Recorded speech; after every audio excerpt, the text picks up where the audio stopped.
আমাদের একটি মা মেয়েকে অবগত আছেন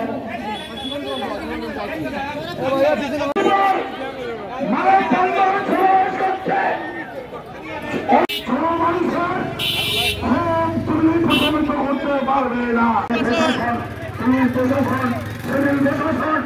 সকলের কাছে জনপ্রতিনিধি চারজনের মধ্যে ঘটনা সমাধান না ঘটে সম্ভ্রম রক্ষার জন্য সকলের প্রতি উচ্চতা আহ্বান জানাচ্ছি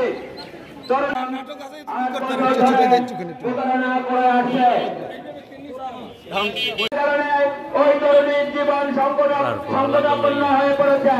কোন সুবুদ্ধি সম্পন্ন ব্যক্তি বা বর্তমানে ঘরে বাইরে কোথাও নারীরা নিরাপদ না। নারীর প্রতি সংগঠিত নির্যাতনের দায়ভার নারীকেই নিতে হচ্ছে। নারীর সুরক্ষায় দেশে যে আইন বিদ্যমান রয়েছে তার যথাযথ প্রয়োগ না থাকার কারণে অপরাধীরা আইনের ফাঁকফোকর বলে বেরিয়ে যাচ্ছে। তবে সবচেয়ে বড় সমস্যা হলো দেশের রক্ষণশীল সমাজের দৃষ্টিভঙ্গি যা নারীর প্রতি নেতিবাচক ও তাদের উপর সহিংসতার মাত্রা বাড়িয়ে দিয়েছে।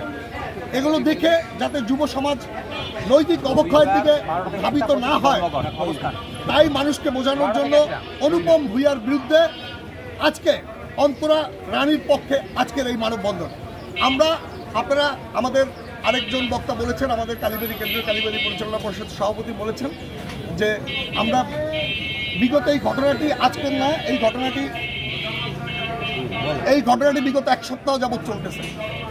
কিন্তু ওনার সাথে আমরা বসেছি, ওনার সাথে রুদ্ধদ্বার বৈঠক হয়েছে। গলাচিপা উপজেলার যত সিভিল সোসাইটির লোকজন ছিল সকলেই ছিল। উনি আমাদেরকে আশ্বস্ত করেছিলেন এই বিষয়টির একটি সুরা করবেন, কিন্তু উনি এই সুরা না করে আমাদের সাথে দুপুরে কথা বলে বিকাল বেলায় উনি তার ঘরে তালা মেরে তার বউকে নিয়ে গলাচিপা ছেড়ে পালিয়ে যায়।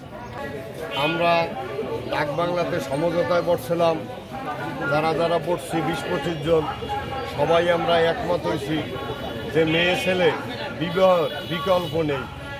কিন্তু এই কথা বলে তারা ওই ডাক বাংলায় রাজি হয়ে গেছে, কিন্তু পরে যে আমাদের সাথে কোনো আলাপ আলোচনা করে না, বলে যে আপনারা মামলায় যান, মামলায় রায়তে যাবজ্জীবন ফাঁসি হোক, এটা মামলায় বুঝ হবে।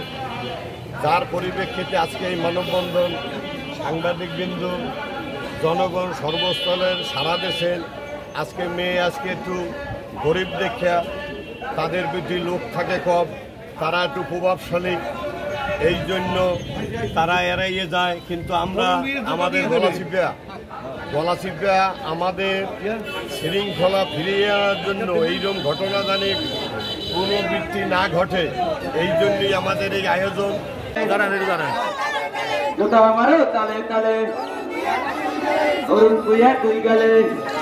বিয়ের দাবিতে আমরা এই জায়গায় দাঁড়াইছি, হ্যাঁ, স্ত্রী মর্যাদার জন্য। কারণ হচ্ছে হাসপাতালের পিছনে অনুপম ভূঁইয়া, হ্যাঁ, অরুণ ভূঁইয়ার ছেলে, সে আমার বোনকে 8 বছর আগে বিয়ে করেছে, ঠিক আছে, হ্যাঁ, তাদের এই 8 বছর সম্পর্ক, এবং গোপনে তারা আপনার মন্দিরে, কালী মন্দিরে গিয়ে বিয়ে করছে, বিয়ে করার পর সংসার করছে, সংসার করার পর তার ছেলের বাবা অরুণ ভূঁইয়া এবং অনুপম ভূঁইয়া তারা মেয়ের বাড়িতে যাইয়া বাসায় যেয়ে বেড়াইছে 1 মাস যাবত। তার মা অসুস্থ ছিল, ছেলের মা, হ্যাঁ, হাসপাতালে ভর্তি ছিল, মেয়ের মা রান্না বান্না করে খাওয়াইছে, ছেলে সেই বাসায় রয়েছে, হ্যাঁ, বেড়াইছে সবাই। তারা অবশ্যই তারা সবাই মানিয়ে নিছে, তার ছেলে বিয়ে করছে, মানিয়ে নিছে। তারা বলছে যে আমাদের সময় হলে আমরা সামাজিকভাবে আমাদের পুত্রবধূকে মানিয়ে নেব, হ্যাঁ। সে গোপনে 8 বছর পর ছেলের বাবা ছেলের বিয়ে ঠিক করে কেন? স্লোগান দেন।